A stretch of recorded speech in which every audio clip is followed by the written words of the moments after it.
Welcome back to Realigned and Unfiltered.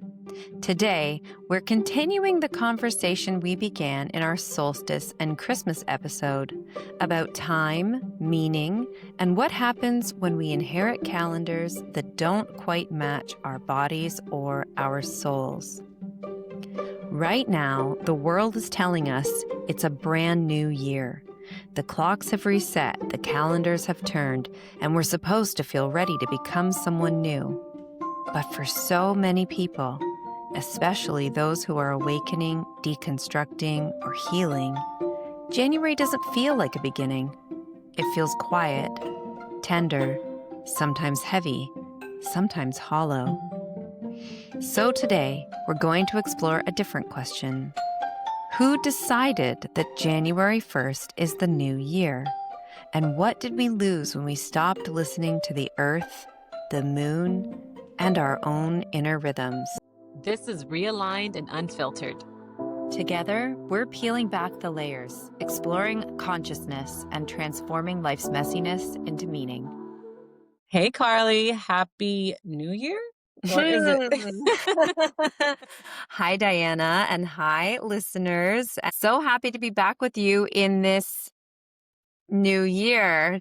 Welcome to 2026, everybody. I think we can confidently say that one. Yeah, we can. That's the theme and question of today. Yeah, the question of today, who decided January 1st is the beginning of our new year and why? Right. Yes. A good, important conversation, I think. Yeah, so I think maybe we can start it off with this. How do you tend to feel, maybe Diana, how do you tend to feel in January in terms of like feeling like I'm gonna go get those resolutions and make them happen? No. That's No. exactly how my body feels. Like, no, I don't want to. I want to cuddle and stay cozy, especially where I live, where it's nice and cold. My hmm body is not like, let's start new. Right, right, right, Yeah. right. This is a really important conversation that I think that we need to have. And actually, I want to say thank you so much to one of our listeners who actually Yes. requested this episode. So after the solstice episode, talking about how Christmas became Christmas and that time of year, we did have a request to talk about New Year, and what a perfectly aligned Yeah. conversation. hmm So it hit me perfectly when that request came in because over the last 2 weeks, as I've been connecting with my clients in this new year, I'm finding that people are saying January is really hard. I know I'm Yeah. supposed to set new goals, I'm supposed to be starting new rhythms, but it just feels impossible. And when it feels impossible, it's almost like we're starting the year behind already, And there's this Right. sense of like, I already am behind and I can't catch up. It just feels impossible. And instead of getting caught in the shame or that feeling of getting left behind, I wonder if we can ask our listeners just to go with us on a little history journey Yeah. and a little journey with the sun and the moon here and talk about what New Year being in the dead of winter does to our systems. That sounds great, Carly. I'm ready to learn and soak this in because I know internally this feels off for me. I haven't gone, into the research of all this until we started prepping for this episode, which I was like, oh, yes, this makes sense. I'm excited now. Let's talk about this out loud. Yeah, well, it's so interesting because I mean, I have been working on understanding the rhythm of the body with the rhythm of earth for the last few years. Yeah. But diving into the actual strategic history of January 1st was fun for me. My husband is the historian in the family, Yeah. so he's been telling me stuff like this for a long time. Um, and what I have come to understand is that when we say this is the new year, on January 1st, what we really mean is this is the globally agreed upon administrative reset. Uh, to be honest, when I hear you saying administrative reset, that automatically, honestly, it makes me feel a little bit kind of, like questioning, but a little bit of anger comes with that. A Mhm. little bit because naturally my body does not want to reset. And you're telling me, and so you're stating that this new year was set for administrative reasons like Mhm. that. that doesn't feel right. I have more questions. Why? Right, more Right? questions is good. You're right, because there's a sense of disempowerment a lot of the Yeah. time when we hear administrative. When Mhm. we hear administrative reset, we hear, okay, something was decided on our behalf that feels like it goes against our body. Well, many of us will have felt disempowered by systems. And Yeah. what we're realizing is that even our calendar is a result of a system. And Right. now suddenly we're putting two and two together. I don't feel new January 1st. And now I'm realizing I've been told for calendar purposes or administrative purposes, this is new.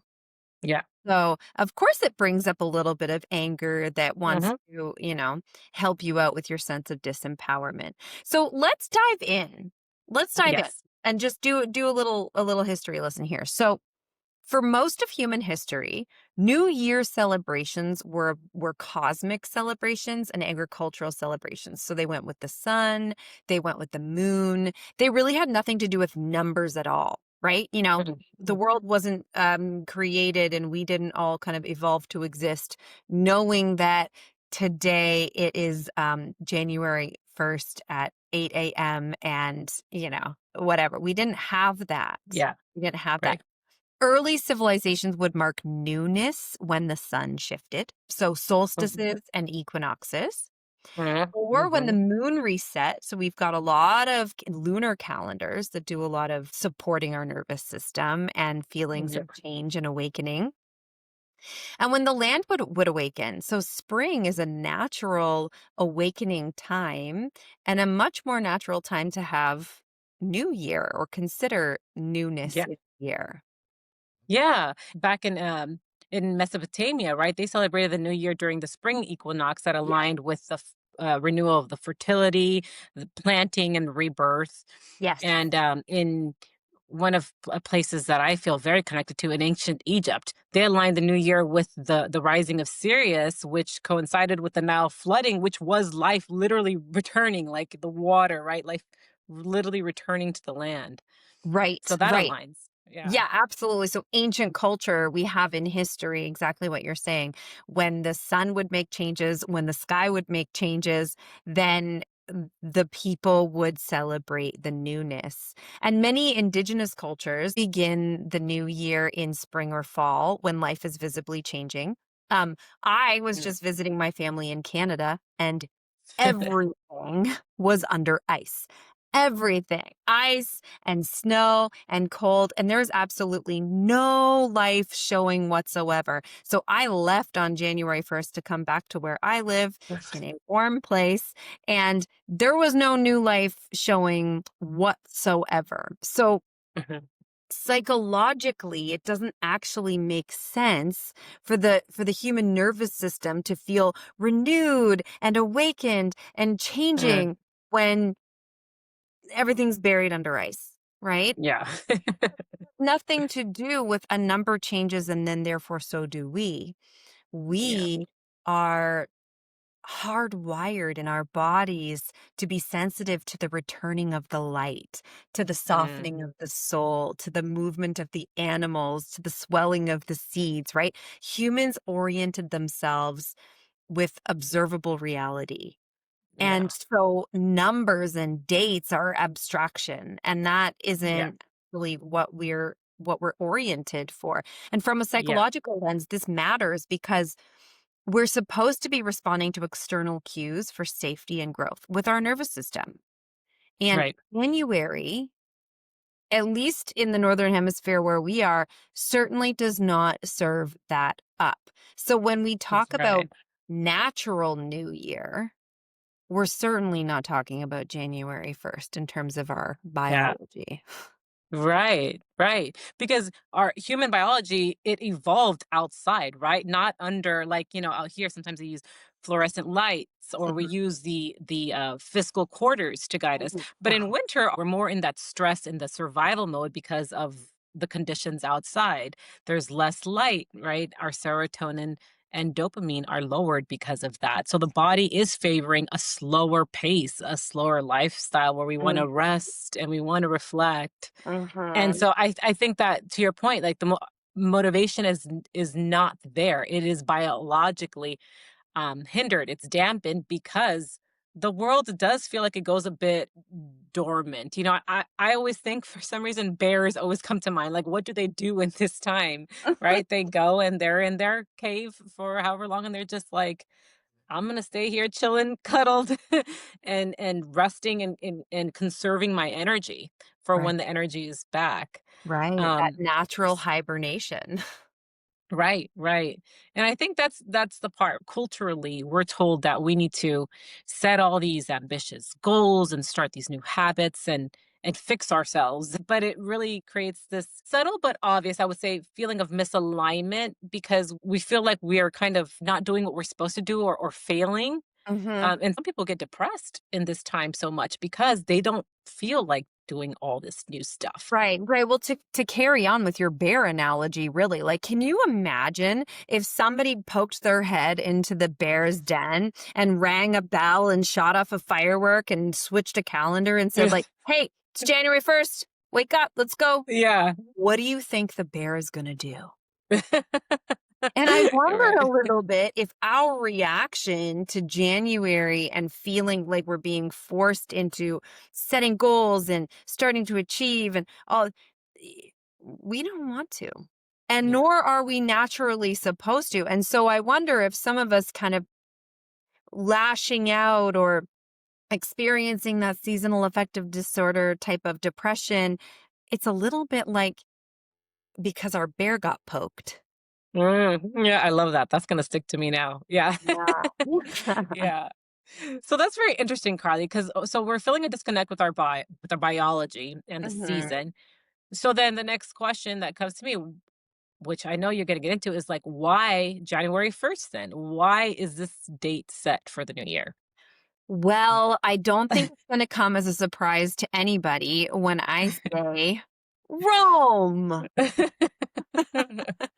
So January 1st as New Year, like we said, is administrative and it comes from the early Roman calendar. So originally, Rome began their year in March to honor Mars, the god of war, who that month is named after.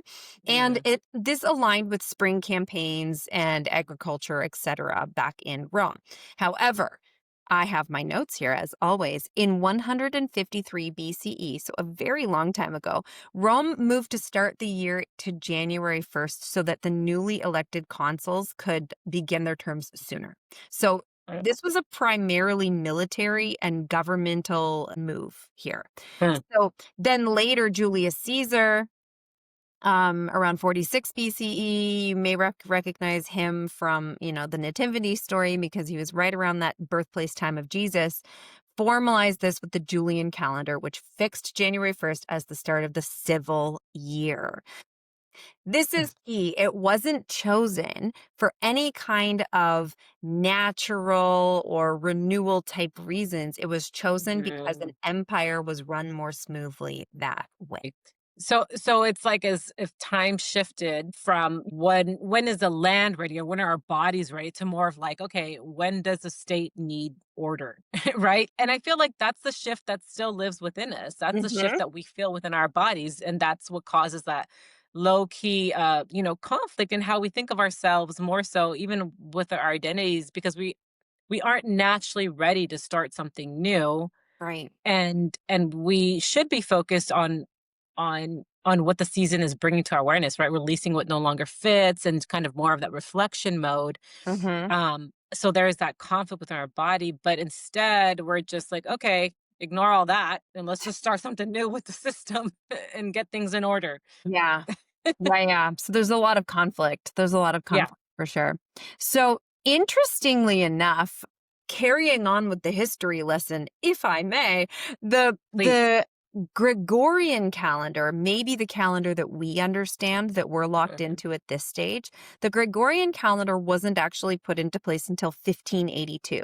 So a very, very long time later, Pope Yeah. Gregory VIII introduced the Gregorian calendar to correct what was called an astronomical drift. So over time, January 1st kind of became the agreed upon standardized global new year. So Mhm. so the world began to expand out from Rome. Rome sort of did its thing, and for the most part, January 1st became the international default for the new year. Okay. But what we really mean by that is yeah, fiscally or civically. So this astronomical drift was happening, and Yes. I can't say that I really understood what that was, but upon research, astronomical drift refers to that slowly accumulating misalignment between the calendar and Earth's Oh, movement around the sun. So okay. Rome understood that it took 365.25 days for the Earth to orbit around the sun. But in Okay. truth, Earth took 365.2422 days to orbit the sun. Mm, Okay, so okay. that may not seem like a big difference, Right. but by the 1500s, this calendar was off by about 10 days at this point because it actually Okay. added up to 11 minutes a year difference.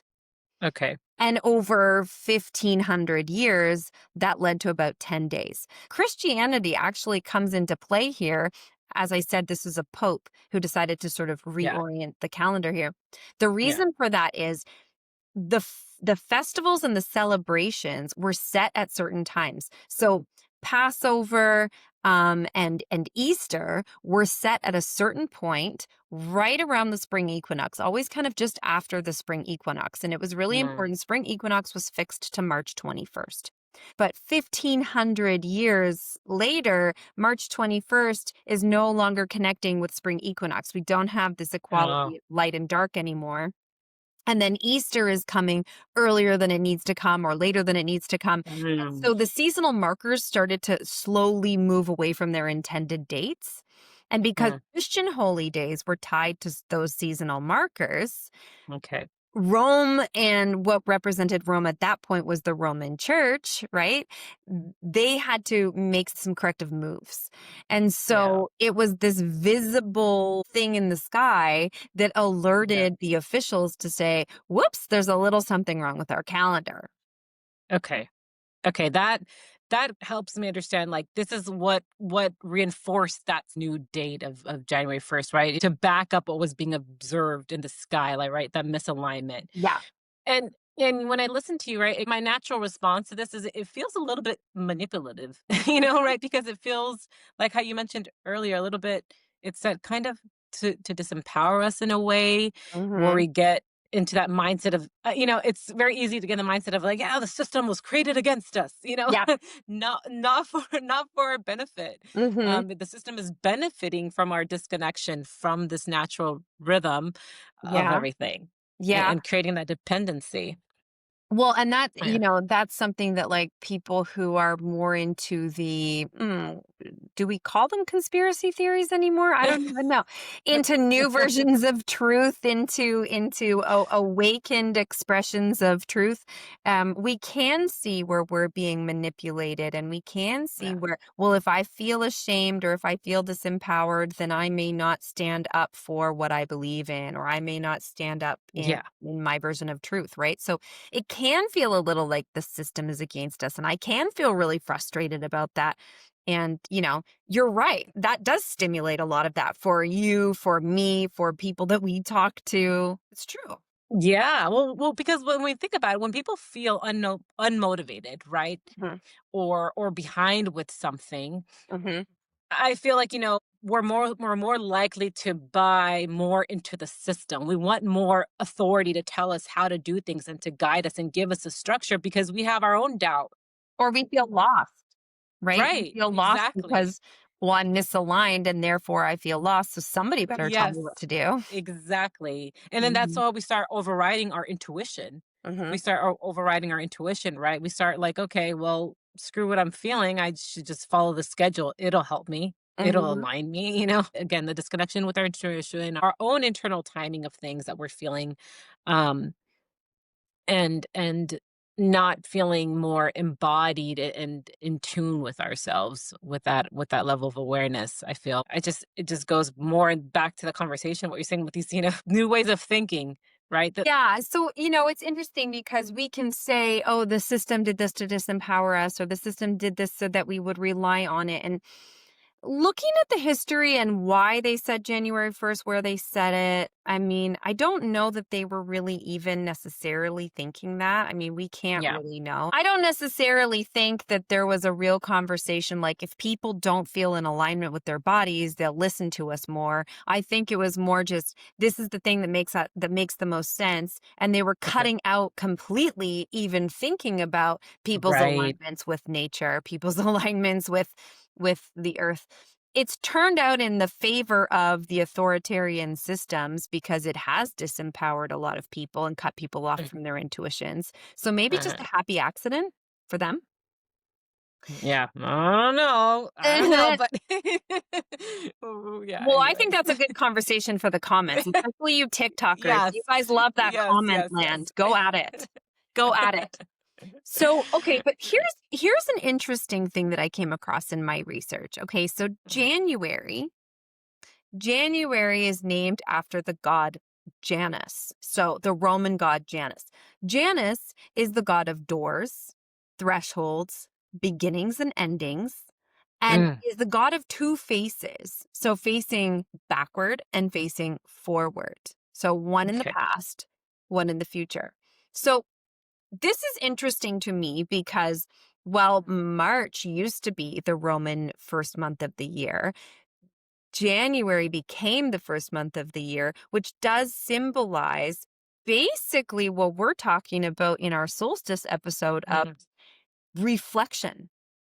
So, Mm, January, while it may be the door or the threshold to a new year, we can still sort of do a little bit of a reclaim here because Janice was focused on reflecting on the past mhm, mhm. and then turning to the future. And so, all this going inward that we're doing in December, in solstice, all this wintering that we're Mhm. doing, we can continue if we actually want to honor the name of January, let's say, by being with our deep inner work, by being with our past considerations and reflections. And we can allow for grief and hope to coexist, just like we learned to do in solstice.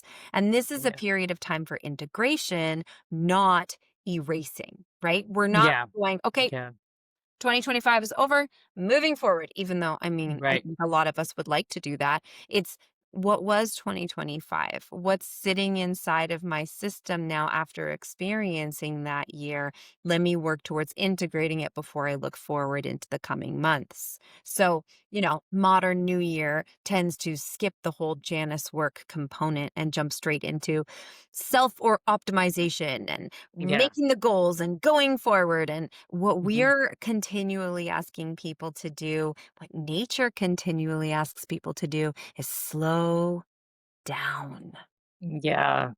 Yeah, Carl, that piece of information, understanding like the name of January, where it came from, and that whole, this is the time to look back so you could move forward. This actually helps me because I feel that it lowers any into to listeners who are, with the mindset or the systems are all set up against us, like, okay, yeah, but this piece of information I feel like lowers that resistance a little bit because this gives more of that background and understanding like, yeah, during this time this is what we should be doing, is setting that solid foundation, Mm-hmm. with the reflection and looking back for the new energy and the new year coming up, Mm-hmm. right? That makes more sense. Thank you for sharing that because I think it does provide that background that kind of relaxes the ego a little bit and the resistance to what this month is really about. Right. Right. And I think instead of looking at January as being, this is where I need to jump into the future, we can just reclaim, we can reclaim just Mhm, because January 1st is an administrative reset. It's a starting point for that. It doesn't mean it has to be for you. It mhm, doesn't mean it mhm. has to be for me. Okay. I'm writing a new date down. Yeah. Right? That's an abstract. That doesn't mean that I have to be ready for my newness yet. Mhm, You mhm. don't owe the system that. You don't owe the calendar that. That is marketing. So why don't we reclaim? Why don't we realign January to become a time for reviewing, witnessing, naming, Mm, not forcing, mhm, just allowing for that Janus work to happen mm, before mm, we get into the stage of planting and mhm. rebirthing. Yeah, Hmm. right, right. So I feel like that really does, again, help, I think, provide some good understanding. Okay, this is what we should be doing in January. Hmm. Again, setting that foundation down, Hmm. going inward, um, aligning energetically with Hmm. what we need to be doing and the goals that we want to put in place, Hmm. and trust in our that rhythm that we're feeling, right? That energy that we're feeling within. So I think that's all good understanding. And then it then leads me to the question. So what about when we do officially start the new year? I think I know where this is going. I mean, naturally again, but when do we officially start the new year with our bodies then, right? How do we what let's talk about that. Yeah, well, that is a great question, and it does beg that question. And I think the thing that we need to maybe welcome is the concept of slowing down and Mm, allowing cycles, allowing for there maybe not to be a day, right? Maybe there isn't a mm, starting line and maybe there isn't a finish line when it comes to self growth and self supportive resetting, right? Maybe our nervous systems aren't hardwired for a hot start and a hot finish. Maybe everything needs to be a little bit softer and allow for the rhythm of life and the rhythm of nature to take place. So, the Celtic wheel has different festivals at different times that are focused on what's happening in the earth and what's happening with the sun. Okay. mm, So, solstice happens around that December 20th time, the winter solstice. That's when we're going inward. That's when we're considering and looking forward to the return of the light. And then January, nada. In mhm, January, we're quietly doing our bear in its den reflection work. mhm. There is a festival called Imbolc. Imbolc Okay. is found right around February 1st and 2nd, and Imbolc would mark the first stirring of life. Now, this is Celtic tradition, so this is up in like Scotland, Ireland, Mhm, England. It's mhm. like northern hemisphere, northern Okay. hemisphere. Certainly, February 1st in Canada, where I'm from, does not show any form or sign of life Mhm, at all, right? But we kind of keep to that rhythm and that tradition, anyways. That's fine because we're talking symbology here more than actual mhm, physical stirring of life in the earth under 3 feet of snow. But Imbolc would mark the first stirring of life. All right. Not its full expression, just the first little stirring, like when you're pregnant and you can just maybe mm, feel that implantation. mhm, mhm, mhm. Maybe you can just start to feel that extra blood getting sent into that Mm, space, right? It's just that early, you can sense it, you can't see it. yeah. So Imbolc wasn't New Year energy either in the modern sense. It was more like Mm, something is warming, something is possible. And so psychologically, this is a time that honors potential without pressure, intention without demand. And I like to think of it because my mom is a gardener. I am not, mhm, sadly, did not get mhm. that gift. But my mom, she would start germinating her plants in this time. She would have little seeds Mm. and she would start them inside in their little pieces of dirt Mm. or maybe water. Okay, see, I'm already Yeah. screwing it up. I don't even know. But you start germinating the seed. Yeah. And so, psychologically speaking, spiritually speaking, maybe we just have an idea. Huh. Yeah, I really that's great to reflect on. Also in February, don't they also celebrate the Chinese Lunar New Year at this time? Ah, yeah. Okay. Good question. Okay. Good question. So, yeah, what we're talking about here is the basically the sun. So we're talking about how this when the sun Okay. does its thing and when the earth is warmed by the sun, et cetera, et cetera. But you're right.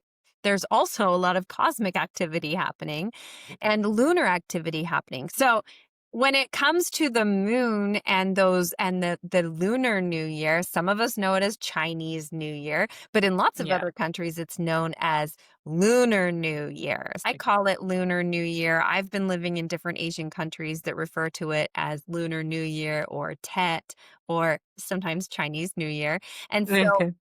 it's all about the same thing, though. It's very Mm. much a renewal period, very focused on family, ancestry, collective harmony, and it's really focused on preparing and cleansing before the threshold. There's also a Oh, switching of energy that happens. So in Lunar New Year's, instead of like abrupt resolution making, this is what I'm going to do this year, we will find a lot of people closing unfinished emotional business. So maybe have okay. something, a conversation that you need to have, you go and have that conversation, honoring elders and ancestors. So there will be a lot of family gatherings. There will be a lot of incense lighting for ancestors that have passed on.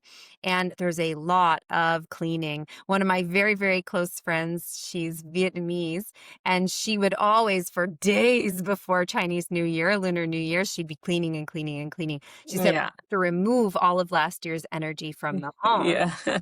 And so she kind of got that into me too. Me too. I do that all the time. Yeah.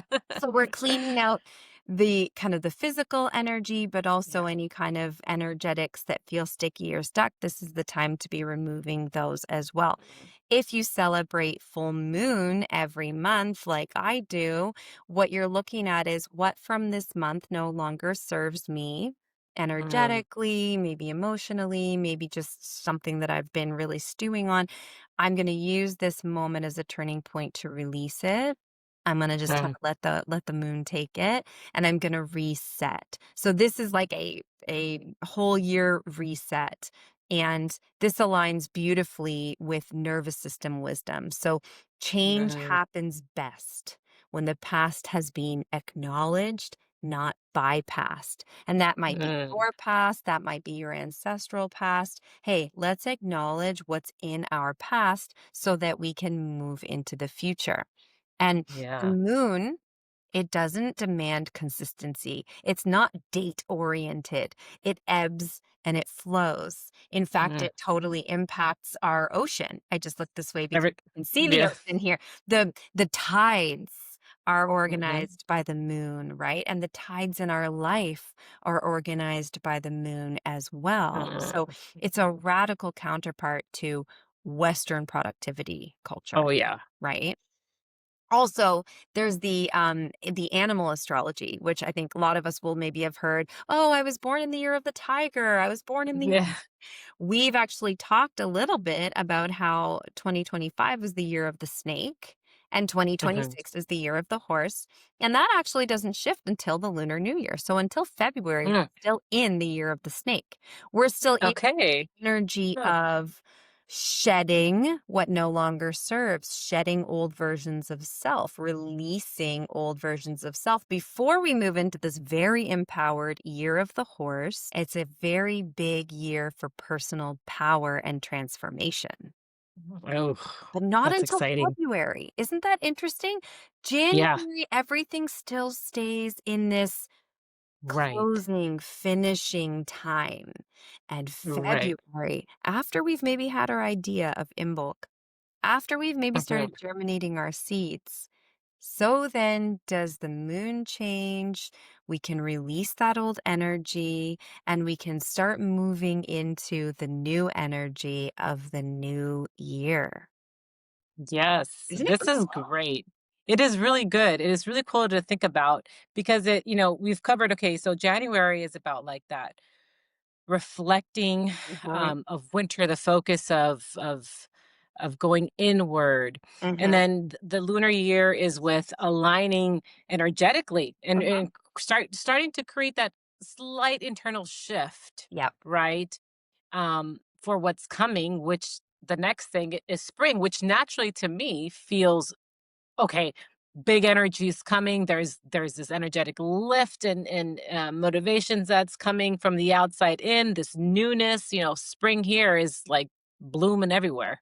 It's obvious, right? Motivation is high, and our bodies want the movement of get moving, Well, the right? bear starts waking in its den, Yeah. right? There you go, right? Smell Yeah. of the plants poking through the ground and the little Mhm. buds on the trees and that internal clock that tells the bear it's time to start awakening. Yeah. It tells us that too. Right. Right. Yeah. Yeah. Also, the sun is out and everybody's sick of being inside away from the sun, and everyone Yes. wants to get out there and feel that beautiful sun because ultimately we're plants. Yeah.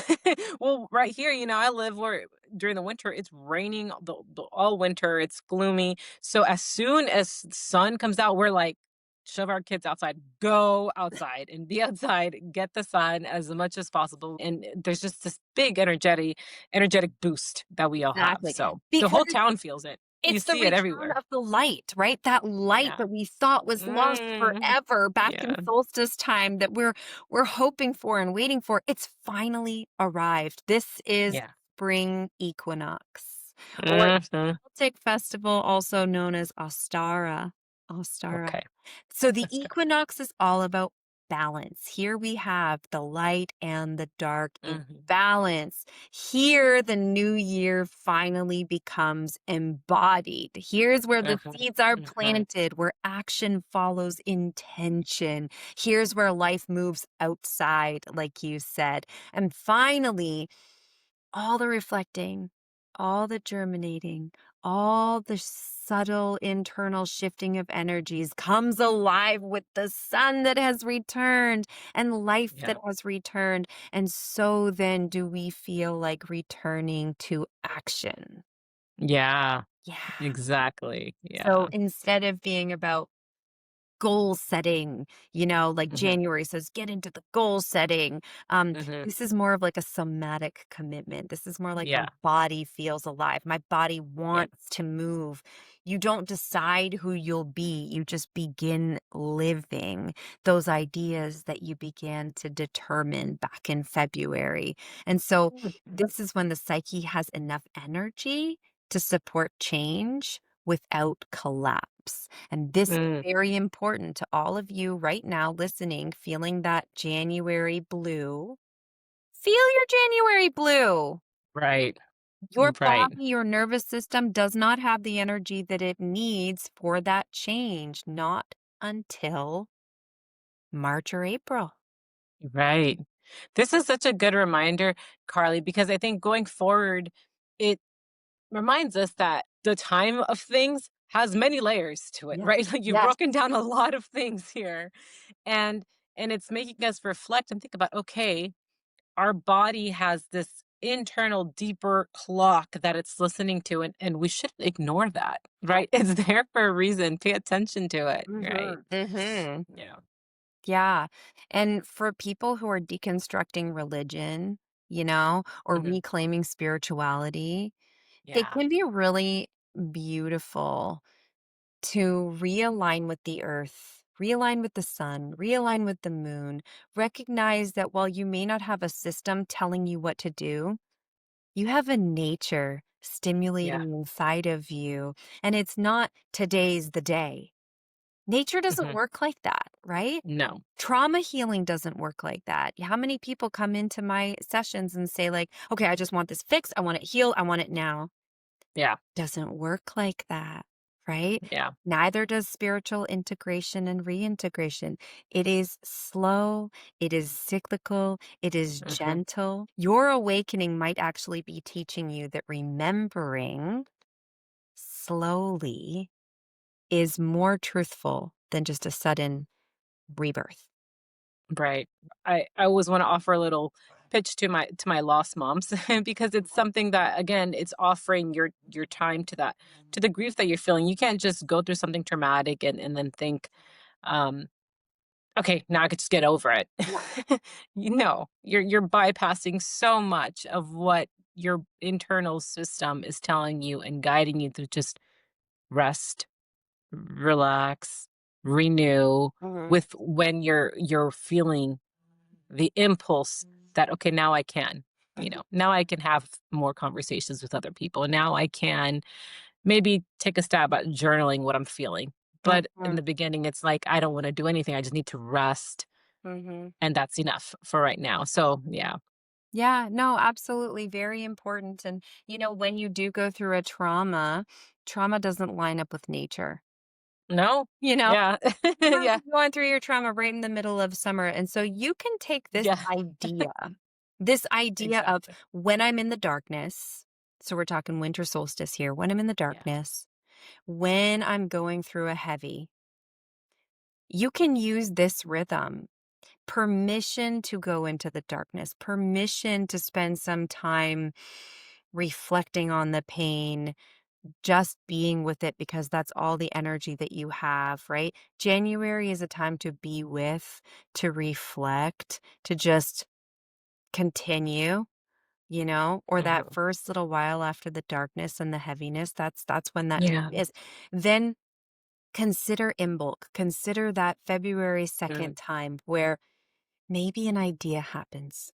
Maybe a teeny tiny little shift from the inside happens. Mhm. Be with it. Consider Lunar New Year, a couple weeks after Imbolc, right? There's an energetic clean out that we begin to do. And then, only then, does action and embodiment follow with Yes. Spring Yes. Equinox. So you can use this as your guide if you're going through some seasonal affective depression right now because of the darkness, because of January just being January. And you can use this as a guide anytime when the darkness hits your life. Thank you for spending this time with us today. If this conversation resonated with you, helped you feel seen, or expanded something in you, we would love for you to stay connected. Make sure to follow the podcast so you never miss an episode, and share this with someone who's also awakening on their journey. And if you feel called, please leave us a comment. It helps this message reach more people who are realigning with their truth, and it helps us feel connected to you. You can always reach out to us or join the conversation at realignedpod@gmail.com. We are building a community of humans waking up inside the dream, and we're so grateful you're part of it. Until next time, stay curious, stay awake, and stay realigned.